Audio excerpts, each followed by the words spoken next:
was sitting there on the floor with these pills, and I heard, because I've always had the awareness of spirit with me, and spirit said to me, I love you. And I said, leave me alone. I don't want to hear you. I'm leaving. And as soon as I said that, I was in the void. And the void is hard to explain because it's beyond words, but it was a darkness beyond dark.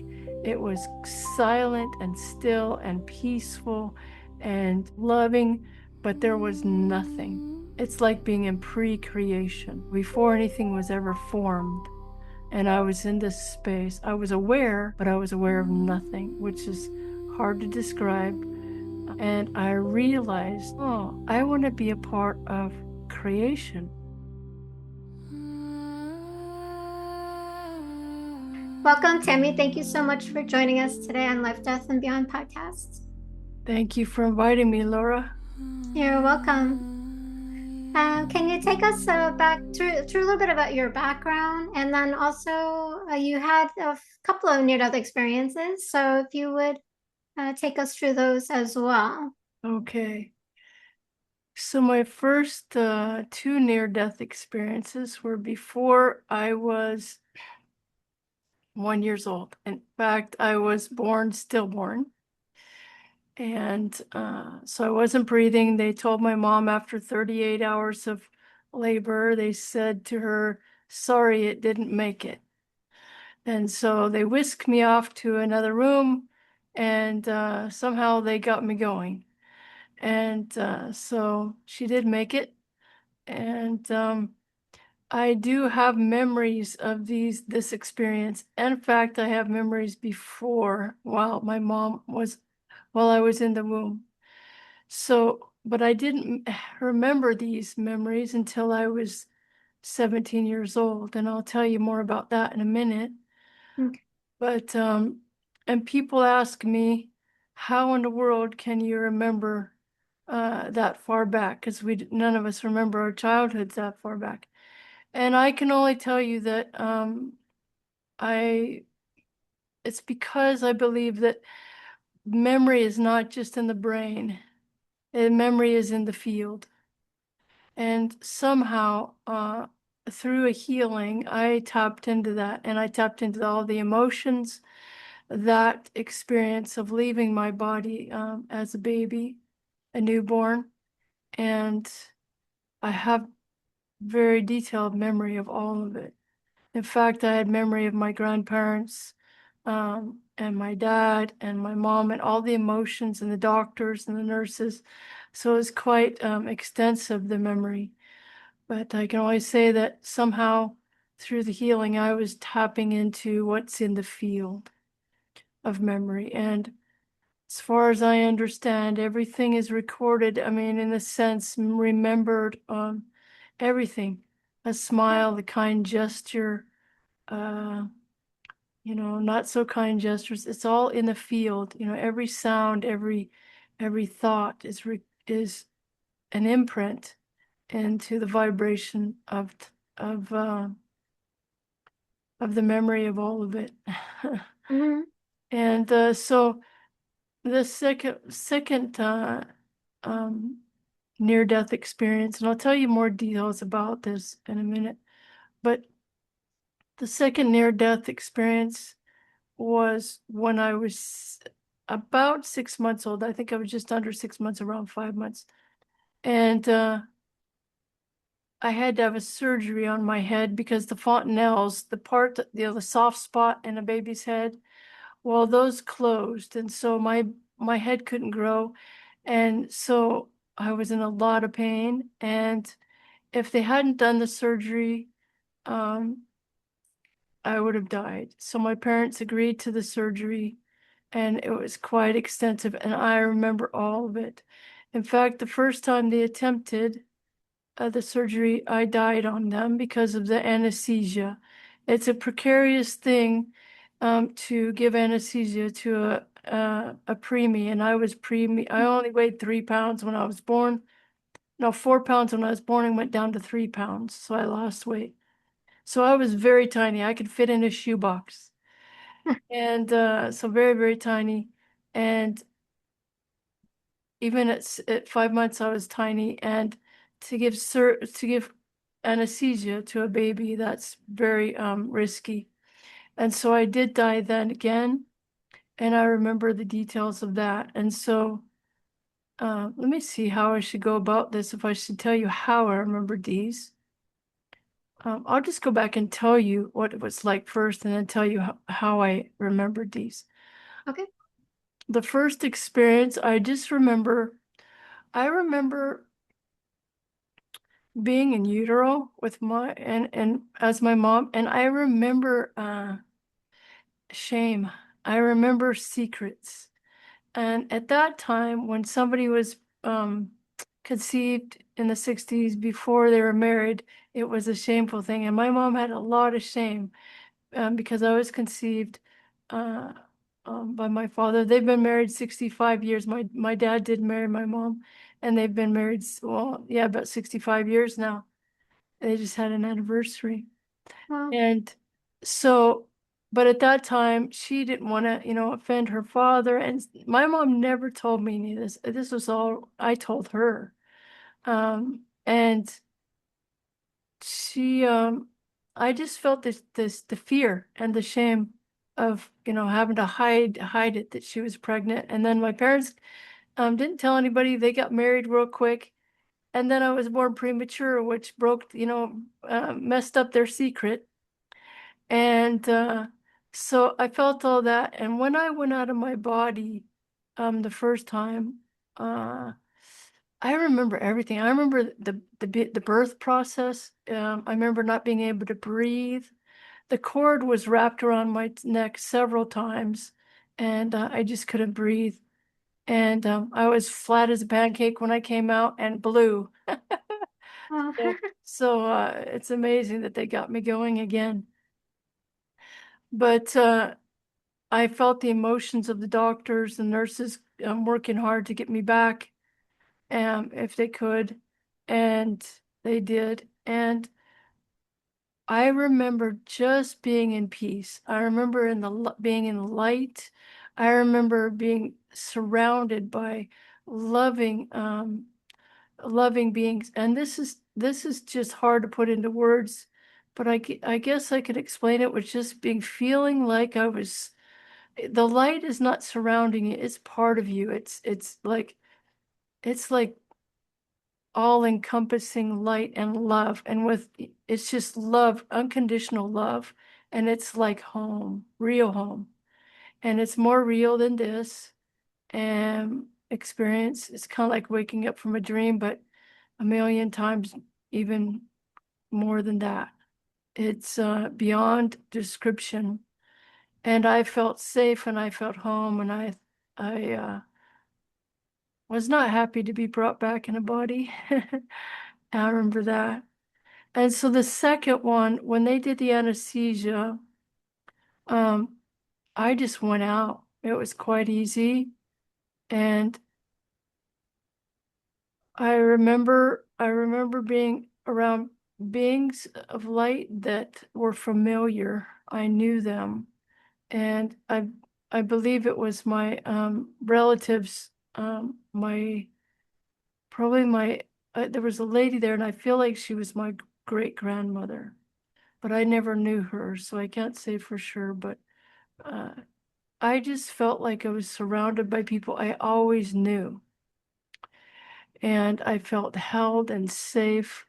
And uh, that was a little bit more detailed in that one. I just felt like more light beings around me and surrounding me at that point. And now were they both were they the light beings or the same as in the first one, or were they different? yeah, they were the same. Well, they were the same, but there was more. It felt like there was more of them. It was more, and it was just so bright. And um, the second part of that was I had the surgery. They didn't weren't successful that time. But the interesting thing was the third time that they tried, and the second time they tried the surgery, I don't call this third event a near-death experience because I don't think I died. But I was in between. And so I was going in between. It was quite scary because I remember being on the table, and they had me strapped down, and they had my head strapped down so it couldn't move because they had to cut the whole head open, and so I remember being on the table and I was so cold. I was freezing and shaking in fear. I remember the fear so much and the shaking. And then I remember being um, in the light. So I was going in between being cold and shivering, and the lights of the operating room were so bright and they hurt my eyes. And then when I was in the light of love, it was not, it didn't hurt my eyes at all. It was just beautiful and it was peaceful. And so I was going in between, being in complete terror, because they didn't put me out. I think they were afraid that I Mm. would leave again, so die on them again. So they didn't, I know that, I mean, I felt everything and I could hear everything, and Mm. everything was loud. There was talking, there were sounds that just were terrible. There were smells. The smells of the operating room, I just remember being overwhelming. And in contrast, I was going back and forth into the peace. And so I think they were taking care of me. My loved ones in spirit were taking care of me, because I was going back and forth into extreme peace and safe, feeling safe and okay. And I did not want to be back in that body at that I time. don't blame you. It was really hard to go from that expansive state, that infinite state of bliss, pure bliss, and then go back into a little container was Mm. was quite challenging. And yet I did. So here I am. And how did I remember these at 17? There was a church near my house when I was 17. I was kind of an odd kid, I guess I would say, is I was quite sensitive because of all this. I didn't know this at the time, but why I was so sensitive, but I was sensitive to smell, I was sensitive to sound, I was sensitive to loud voices. And the crazy thing is my mom she babysitted for a whole bunch of kids, and we had at least 20 kids in our house. So I was always retreating into quiet places like the closet or outside, um, because it was just overwhelming. And so, but I was quite sensitive. I had a sensitivity to spirit when I was little, and but I didn't know what to do with it. And then when I was 17, I was very interested in religious life and religious. I lived in religious communities after I was 17. I lived almost 13 years in monasteries and convents, and I did an undergraduate in theology. So I was headed that direction. And I lived for over 13 years in and out of different communities. I lived in a hermitage for a year, and there was no talking during that time. So that was kind of interesting. And so it's been an interesting journey, but I lived in near a church at the time, and I used to love to go to that church and when people weren't there. And I would just go sit in the back, and I would just this this soft smell of incense. It wasn't overwhelming because it was not flowing at the time, but it had been there. So the walls smelled like incense, and the floor, and it's old stone floor there. And I just loved sitting in the peace, the quiet. And so I would go there often. And one day there was a priest. Um, we didn't know each other at the time. We became friends after, but he asked me he said, I see you here often. What brings you here so much? And I said, I can't really say. I just enjoy the quiet. I enjoy sitting here. And he said, can I say a prayer for you? And I didn't know what to expect because I'm not brought up in a religious family, and I didn't know. I thought he'd just say a prayer and go away. But he put his hands on my head, and I come to find out he had a gift of healing, and people would come to him from um, all over the state and ask for healing from him. So he laid his hands on my head, and it was like it was like warm honey flowing through my body, and then it went down into my solar plexus, and then I felt like this explosion of memory, and that's when I remembered being born. I remembered all the feelings and emotions, and the afterlife or near death experience. It's not death at all. I want to tell everybody that there's nothing death about near death. It's near life. It's more life than this. And that's how I remembered. I remembered both experiences. I remembered all the details of emotions of people around. And I ended up after telling my mom, what I experienced, and she just burst into tears because she hadn't told me that thing, and that, especially about me being conceived early. And so it was just quite a experience. And uh, I realized why I had a lot of emotions I did at growing up at that point. Now, one thing that you'll might read about with near death, people who have gone through near death, as even after you're older but younger can happen, is that often after near death experiences, people have depression because part of them wants to go back, and be in that light. And I didn't know, uh, I didn't know at the time growing up about these near death experiences, but I had depression because I always felt something was missing. Like, that's not, that's not it. There's more to this than, and so I had a childhood depression. I had depression up till the age of 23 when I had another near-death experience.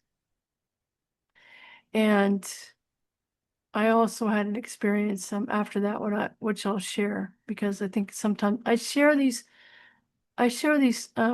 share these stories. The first time I shared this was in 2023. And there just wasn't, a time or place to share this. But I share this so that maybe it can help others, knowing that there's way more to this than um, what appears to be, but also because I want also to share that this life is very valuable, and so we need to look at being embodied. I don't think that going out of our body is the greatest thing because we're here to be in a body. We're here for a human being experience, and so that's what I've learned over time. And it's about integration and balance, bringing our light into everyday interactions with each other, loving each other, bringing heaven on earth and into our everyday interactions with each other.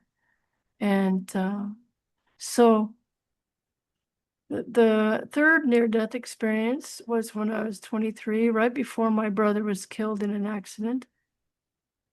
And one of the things that I had because of these near-death experiences is I had precognition, which is I knew um, a lot as far as I knew often when people were going to die.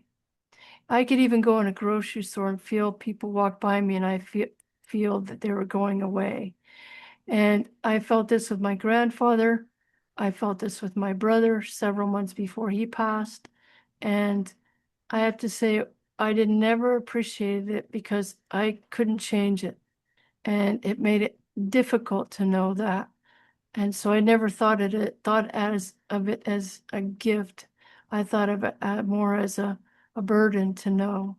Um, anyway, so The third near-death experience, let's see. So I want to go to the college. So I'll go to this one.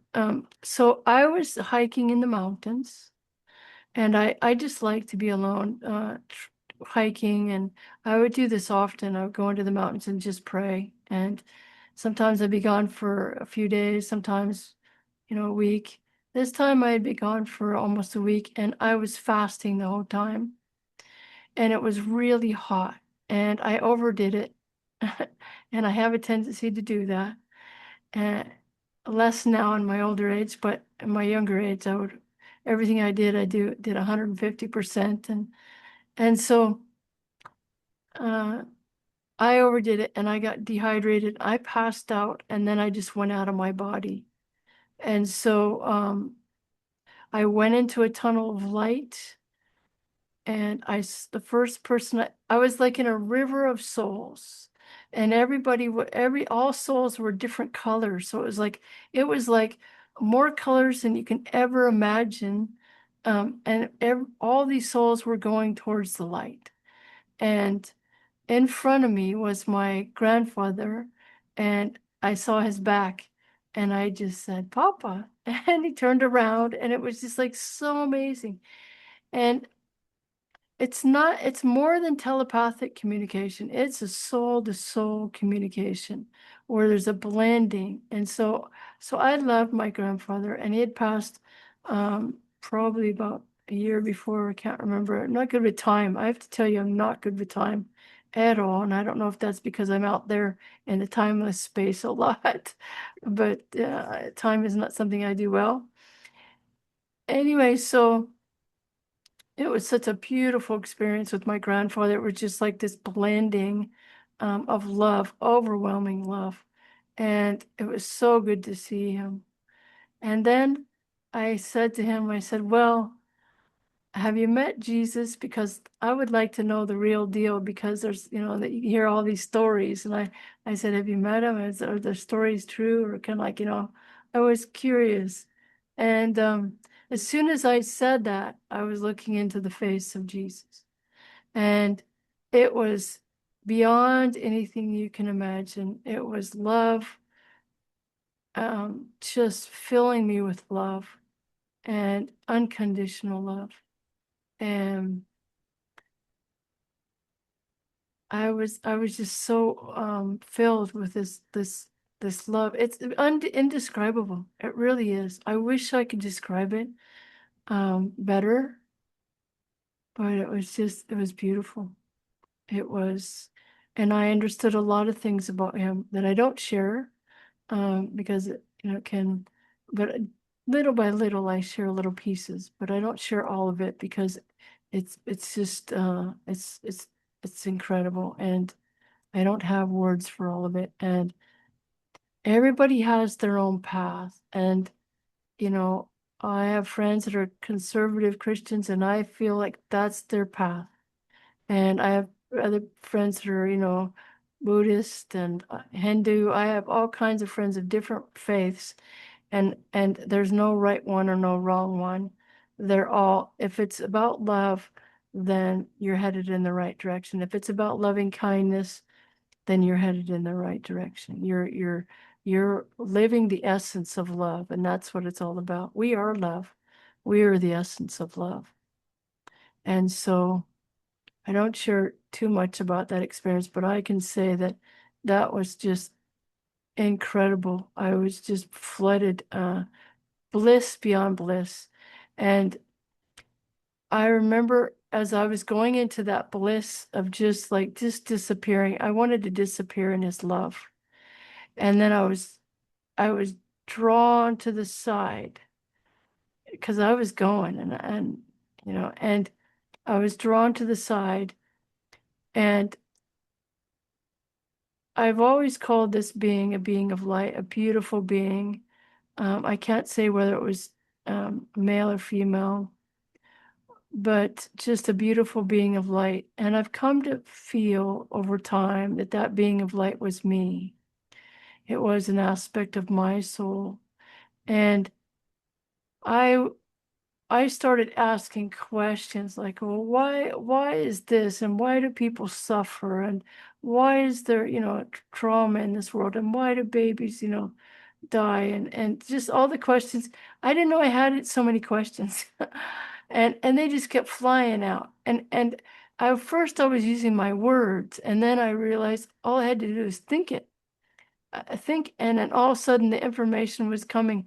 I understood. And then all of a sudden it was like darts of colors of light were just coming into my consciousness. And every dart of light felt like a download of information. Oh, okay.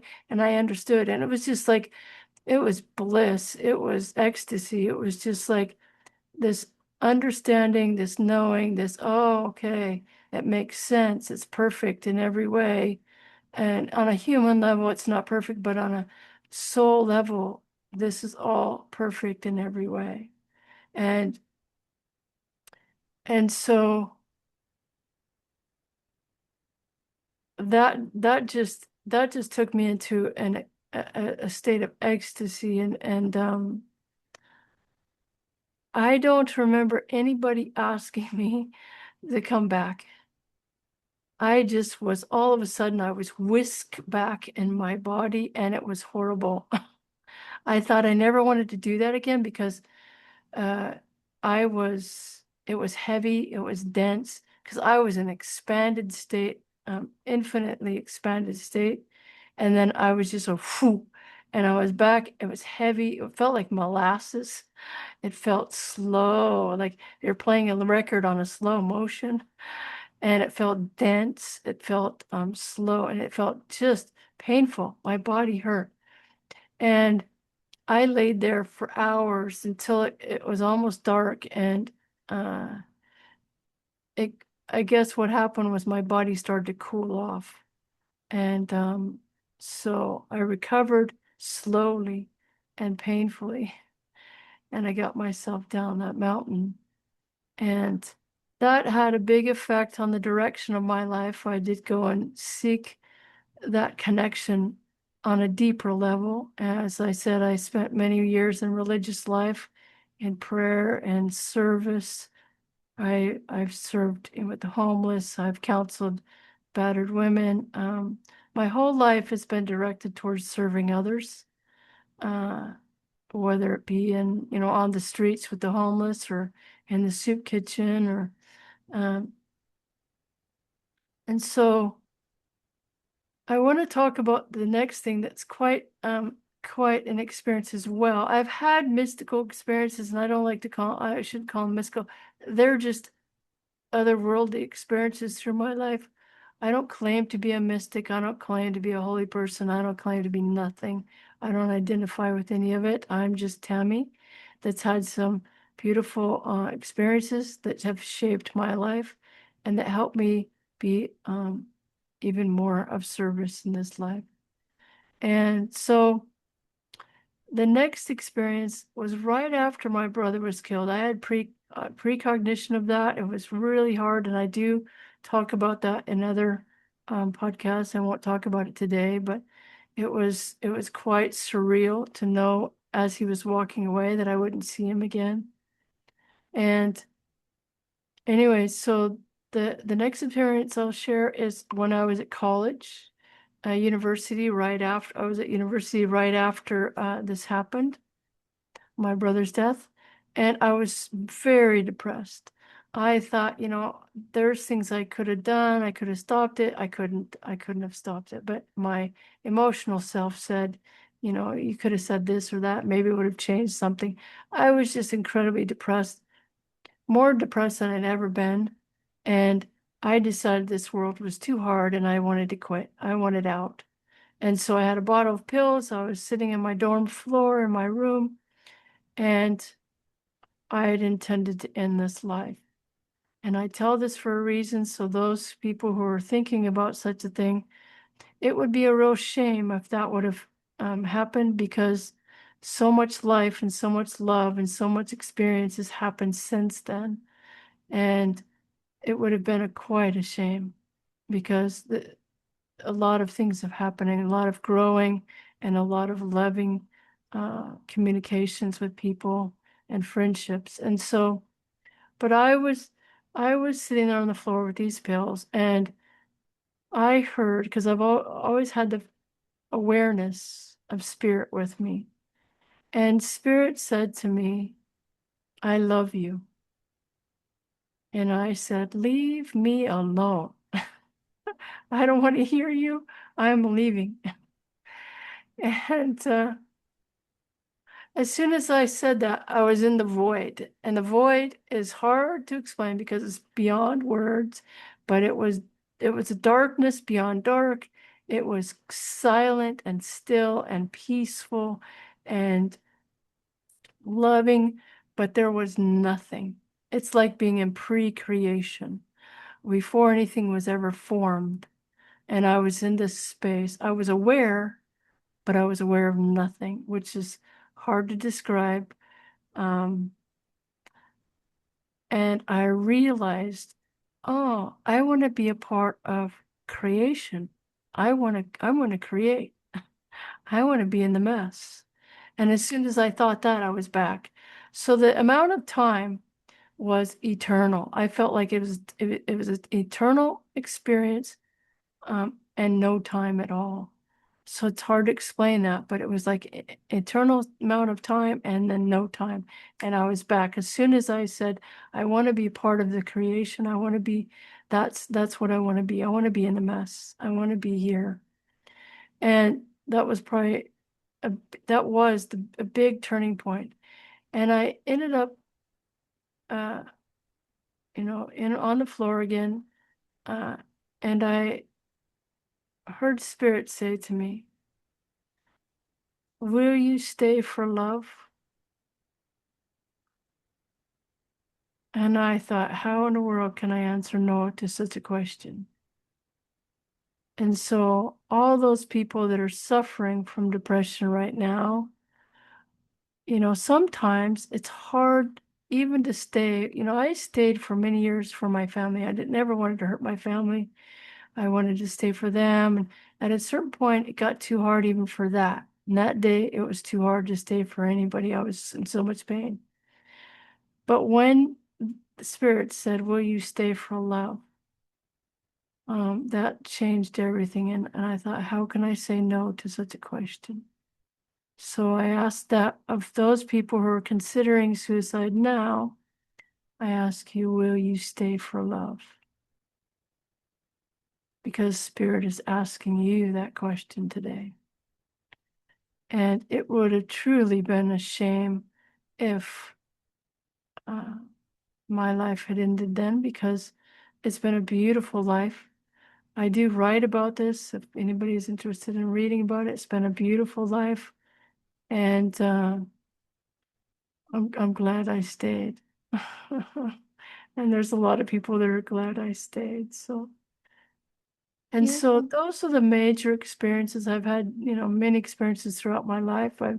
Like I was saying before, but those are the major ones that have shaped the direction and shaped how I live my life. Yeah. Thank you so much for sharing your experiences. You did talk about a lot of important topics there, because like you were saying, everything's recorded. I do some channeling writings, and I had a near-death experience, and so that was one of the things that came in. Was it's not necessarily our memory. We have our memory recall, which brings it up, but we have everything's recorded and everything's written, so we have access to it all. Yes. Yeah. And not Yeah. always that we have the ability to bring it, but sometimes things like triggers or your healing, we'll bring it up so we can remember Yeah. it. Hmm. It's truly is the kingdom of God is within you, that we are a fractal pattern of the whole, and every piece contains the whole. So in that sense, we have access to the whole within, from within. We don't have to go out of ourselves. We don't need a guru. We don't need, teachers are wonderful and they can mirror back what we need, direction.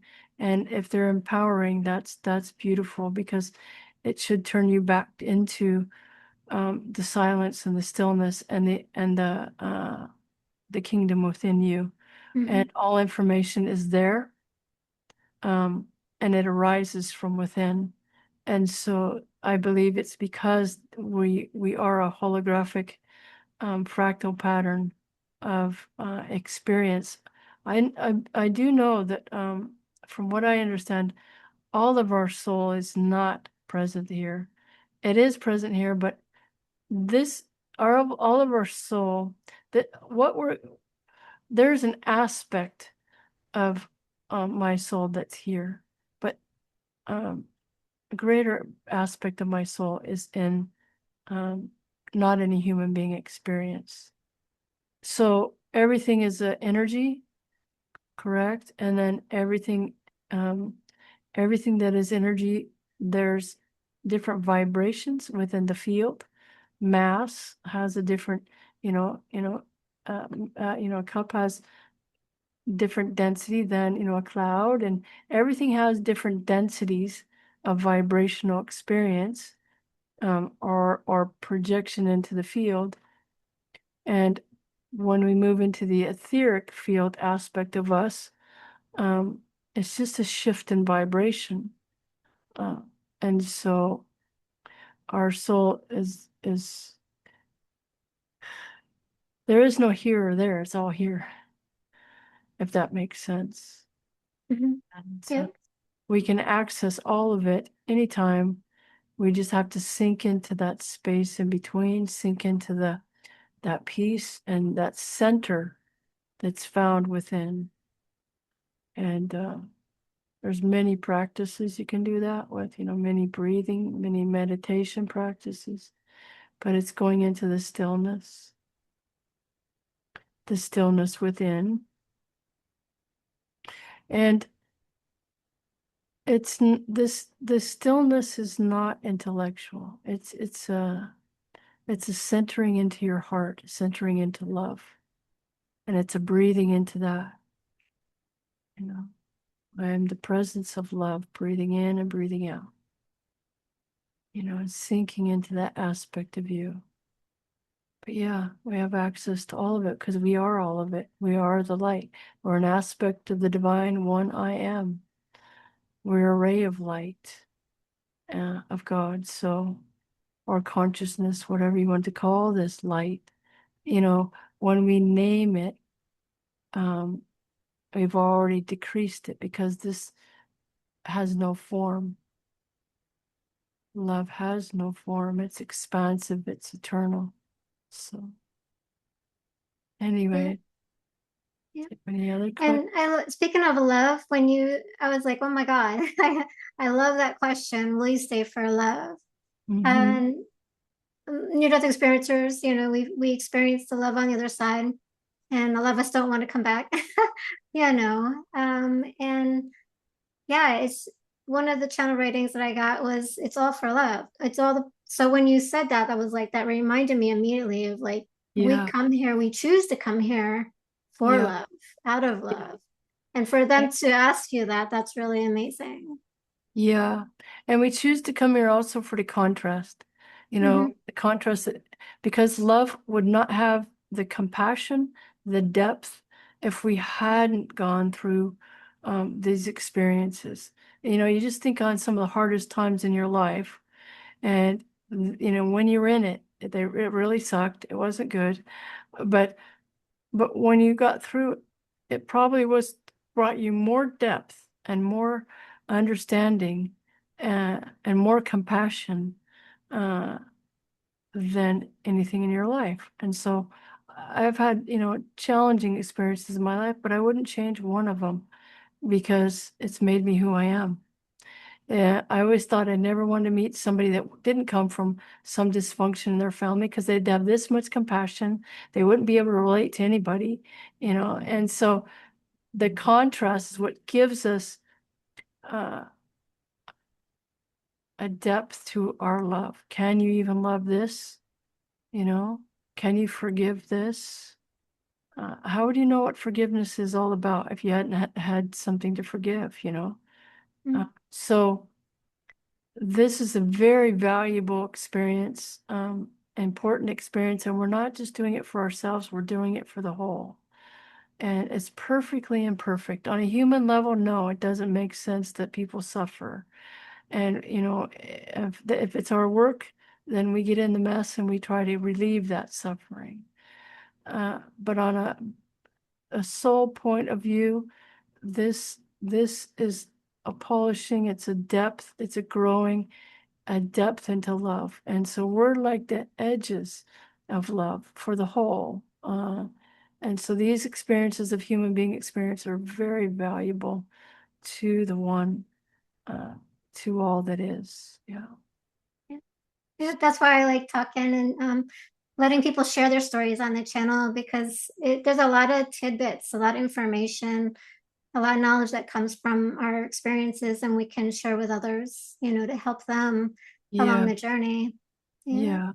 So Yeah. now, do you think having gone through your near-death experience or the experience where they were doing surgery on you, you said you were very sensitive to things. Do you feel like that was because of that situation that you went through, that you were more sensitive than others would be I necessarily? think there were two things happening at the time. One, I was extremely sensitive because I was a preemie, and often there's preemie challenges with sounds and light and smells. I was extremely sensitive to smell and sounds. So that was one part of it. But the other part of it, I was extremely sensitive to emotions. I could feel people's emotions before, they didn't have to even say anything. And I could feel it. So, and I didn't feel like I had any boundaries as far as that. I would just feel um, everybody around me. I could feel so much and too much, actually. Mm. And so there was a sensitivity that I just hadn't learned how to work with yet. And so it caused me to withdraw a lot.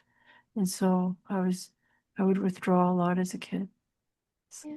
And is that part of also kind of why you felt the need to go into communities where they were very quiet because of your Yes, sensitivities? there was several reasons why I was searching in communities. One, I was searching to find and be in that one, the silence.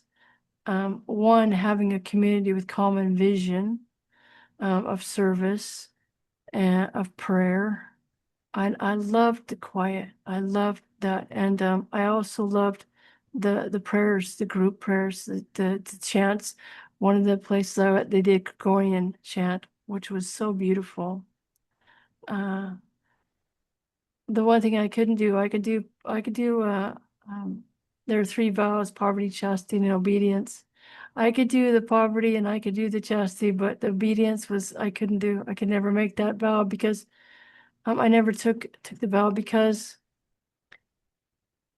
what I understand could never fit in a box. What I experienced couldn't be fit into a religion. And so I just couldn't get myself to fit into and be obedient to the certain rules here and there and these. So it never fit. And finally, uh, it was after one event where I was protesting U.S. involvement in Central America.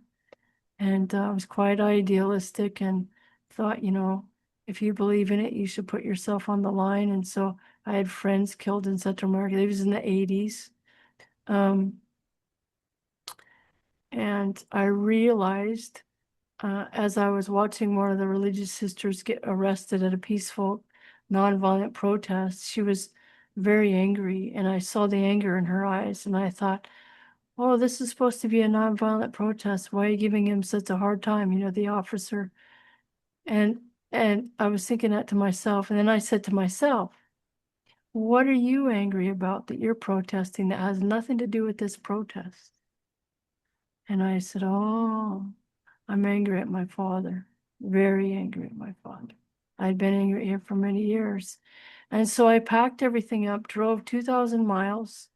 That ended my religious life seeking, and I decided that I wanted to work on that relationship. And it only lasted for a few months, and we were at each other's throat, and it didn't work at all. And then I realized I had to go deeper. I had to work on my own self from the inside out. And love comes from the inside out, not the outside in. And I was asking my father for something he couldn't give me. And who am I to ask for such a thing?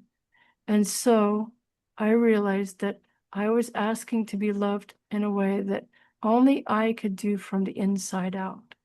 And so I did over 10 years of psychotherapy. I became a psychotherapist. I started really worked hard on the patterns because what we're doing is shifting patterns of generations by working our own patterns that we've inherited, basically these constructs, these belief systems, conditioning. And so as we heal ourselves, if everybody did their own work in healing themselves from the inside out, it would be a different world. It Mm. would be a different world. And so I encourage people to do, you know, spiritual life is beautiful, but we also need psychological balance and to work on the psychological palette and emotional patterns that have been passed down. Because you can use the spiritual life as a bypass, and I did that for a while. And so it's all about balance. And it's same with the body. We don't want to disengage with the body and say it's no good and it's keeping us trapped here. No, we're here for an embodied experience, a human being experience. And so breathe into your body, bless your body, thank your body for this opportunity to be in a human being experience for a blink because it goes fast. And so it's all part of the beautiful expression and love of God that we have this human being experience, body, mind, and spirit. But it is about balance and integration and loving from the inside out. Uh, yeah, yeah, Yeah. And I found that through the experiences and the conversations, we chose this specific body because it had the potential for what we were working on, what we wanted to work on as a soul, like our experiences, because our bodies have that knowledge being passed down through generations. So yeah, there's a reason that we chose that specific body, yeah, right? So we can have those experiences. It yeah. comes with it. It's like a Come, package. comes with it. I can't prove that, so I don't really like to say that, I mean, but I do believe that. I do believe that we've, our soul, a bigger picture, has chosen certain experiences, not all of them, but certain experiences in our life that we will experience. And then we get to choose around that. How are we going to, how will we, grow and expand our soul's ability, can I even love this? Sometimes it's no. And then we grow into our yes. Yeah. So it's quite a journey. So yes, there's nothing accidental in this life, but there are events, who knows, because it's not just, it's an interaction of the whole.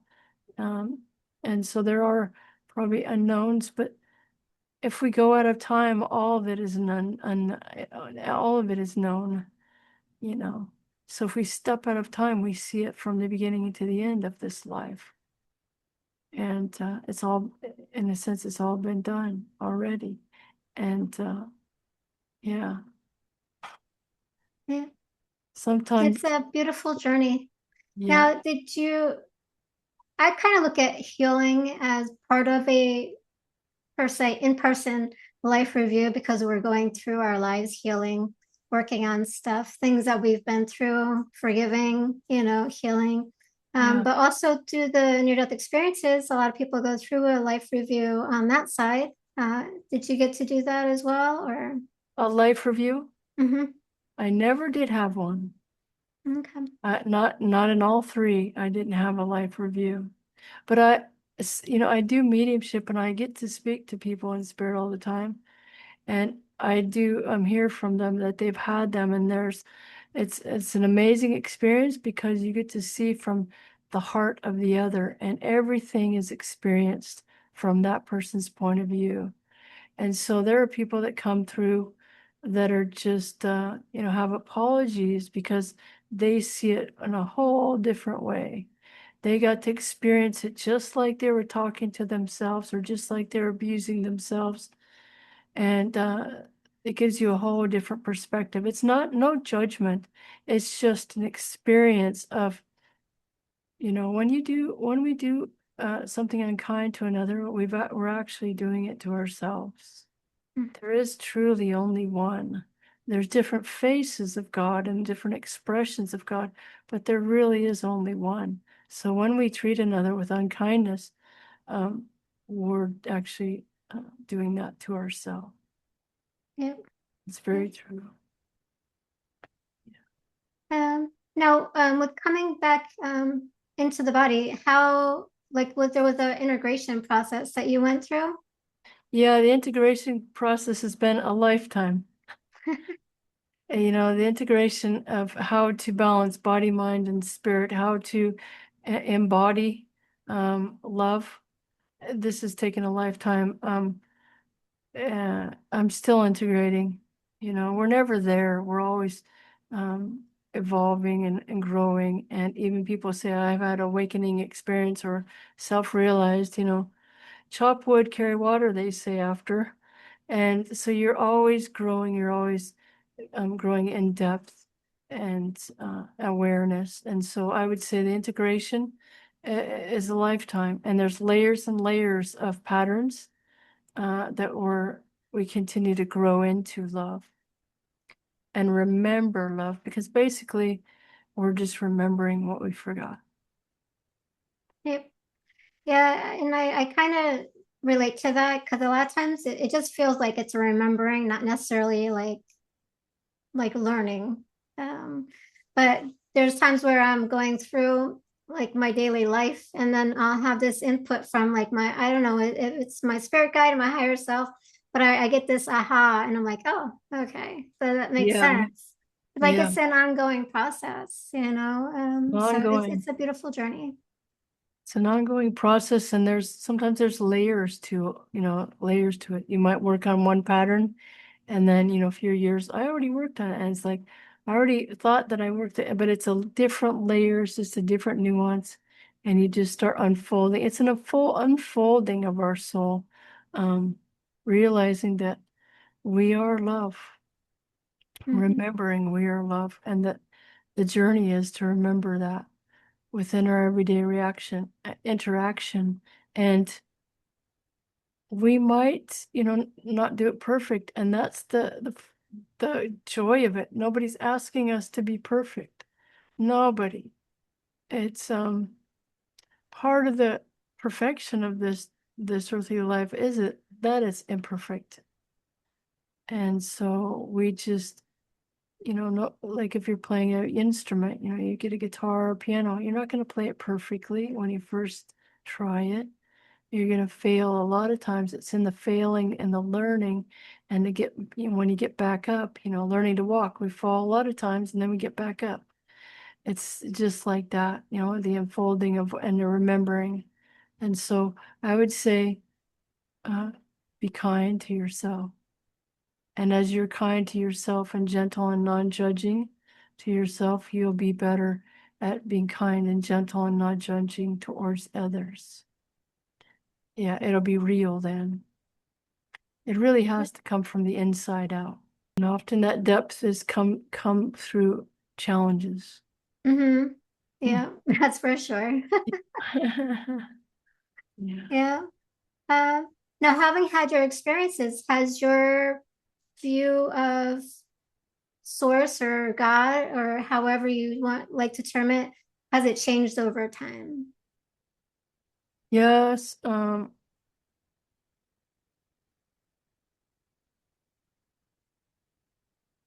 it's hard to put into words because that has no words. It just has an expression of expansiveness and love beyond, and love even puts it in a form or a word. It has what I experienced doesn't fit in a box, but it does manifest in everyday interactions. And some of the simplest things we do, interactions with, somebody in a grocery store, or somebody, a homeless person or somebody, that people just look past. Um, these small things really matter. We are the face of God. That God is not outside of us. We are the face of God. When you look into the other's eyes, you're looking into the face of God. And so we are that which we seek. We are that. Really, it's a stillness that happens within. And I don't have a lot of words. It's not an intellectual. I know people want to understand and put it in here, but it doesn't fit in here. We have to begin to be still. And my experience of God is in the stillness, in the silence, but also in the stillness and the silence within the chaos. And within, all that's going on in the world, can I be peace and still within my own self, within my soul, and permeate and manifest that out to people in a positive way. And that's God to me. That's the presence of love. And so it's certainly not some judge that's sitting on a throne saying you did this and that right and wrong. And it's very um, doesn't fit. And it's much more expansive beyond words. But it does manifest in interactions with each other, with your everyday interactions. Um, and again, we are the face of that which we seek, which is love. We are that which we seek. You do mediumship now? Is that I do. I've done many things in my life. I had a martial arts school. I was an Aikido teacher, fifth degree black belt. I've done a lot of things. I did physical therapy, kinesiology, which I specialized in raw structure integration to deep body work. I did that until COVID hit, and I absolutely loved it. I loved the hands-on healing. Healing has been what I've done most in my life. I've done counseling. I'm a marriage and family counselor. So I've done, counseling to battered women and homeless. I've done a lot of things. And after COVID hit, uh, like a lot of people, their businesses just went, you know, yeah? in the toilet. And so I just started practicing mediumship. I was inspired by Suzanne Giesman. Her story has a lot of authenticity. And I just started practicing it just for the experience of connecting with spirit. And I practiced for years, just practicing for my own spiritual development. And then somebody, in Very Soul, I belong to a community called verysoul.com. You might want to look it up. If you want a reading, you can get a free reading there. And it's a beautiful organization. It's free, and it's free to everyone. And it's every person that's practicing for their own practice, or if they're practicing eventually wanting to do it for people. There's feedback after each session. So after a while, if you're a Looney Tune, you're going to get weeded out. And you have to really be authentic by the time you get into a professional level. And so and this comes from many evaluations, each person evaluating you. And Mhm. so by the time you get to a professional level, if you do, not everybody does, but I was kind of pushed at that point. They said, you're having such an effect on people.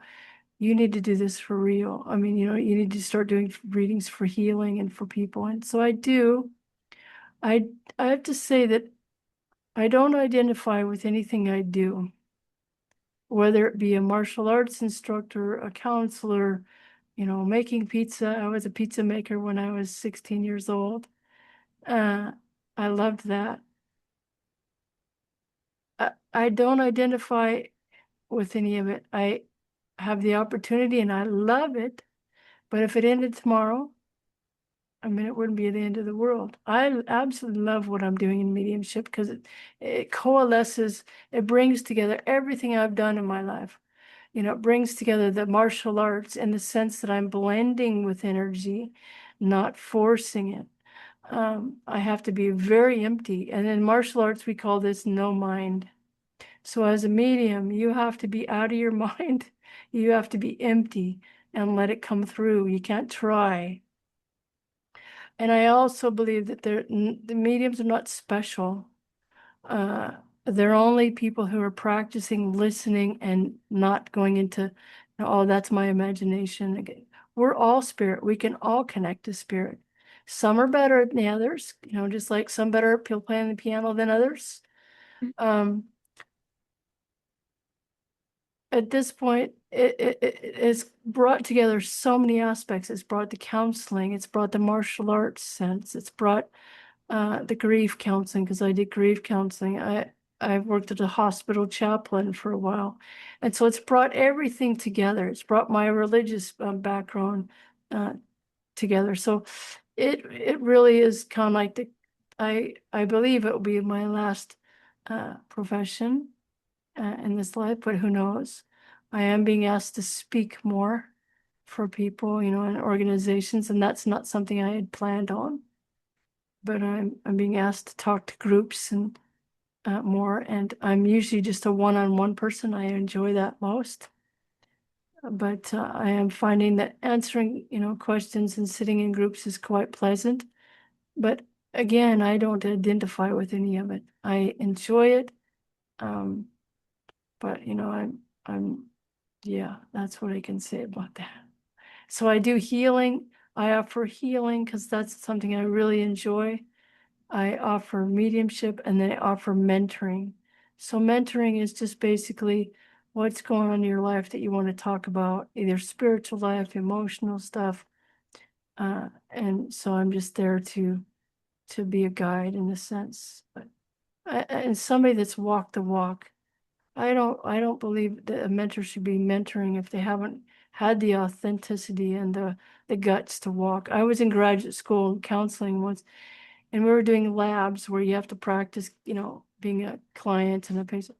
And there are people in the graduate program going into counseling that never had counseling themselves. And I thought, how in the world are you going to be a counselor if you've never had the guts to be vulnerable enough to work on your own stuff? And Right. so I couldn't believe it. But anyways, I'm I bring I walk the walk. You know, I do my own work. I've done my own work. And so I do enjoy the mentoring, and so that's available too. And then I just published a book last year, and I don't do these talks just to sell my book because I tell you that nobody gets rich on books. I get a few dollars on each book.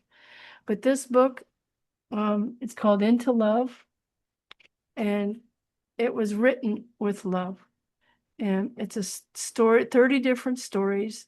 And at the end of each story are questions to guide you through your own story and what you're learning and growing from your own journey. So it's written in a way that's almost poetic. And the reason is because a lot of what I talk about, surrender and love, you can't put into words. So it turns into poetry, it turns into music. You know, that's how why poets and artists, you know, we love them so much because they put stuff into expression that does not have, you can't put into words. And so I've done that with this book, and it's getting lots of um, stars on Amazon. So if you want it from there, you can go to my website. My website is healingwellness.com, all one word. So you can go there and you can see fun things like I have a gallery there. This is a fun thing if you want to. I was doing a reading for a mom in Washington, and I've never done a drawing in my life. I've never learned how to draw portraits.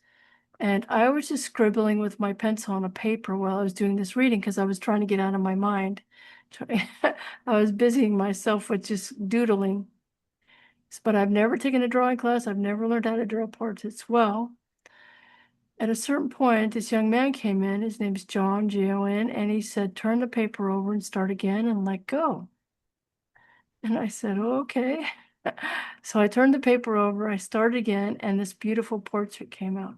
Well, he was an artist in this life. He was also a portrait artist. And so this is some things that I put in my book. I gave him Wow. credit in my book. And what I find is they're different. You know, they're not cookie cutter drawings. And again, it's not me that's taking credit for this. I'm fascinated by the different expressions that come through, the different feelings. You know, they're all kind of different. You can see those. And like this one, he looks sad and he looks mischievous. So on my website, there's a gallery, and you can see that gallery and you can see photographs that people have sent me afterwards.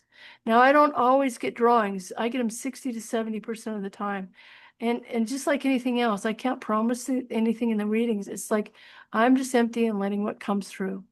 And the same with the drawings. And sometimes you get it, and sometimes you don't. Sometimes it's clear as can be, and sometimes it's clear as mud. And so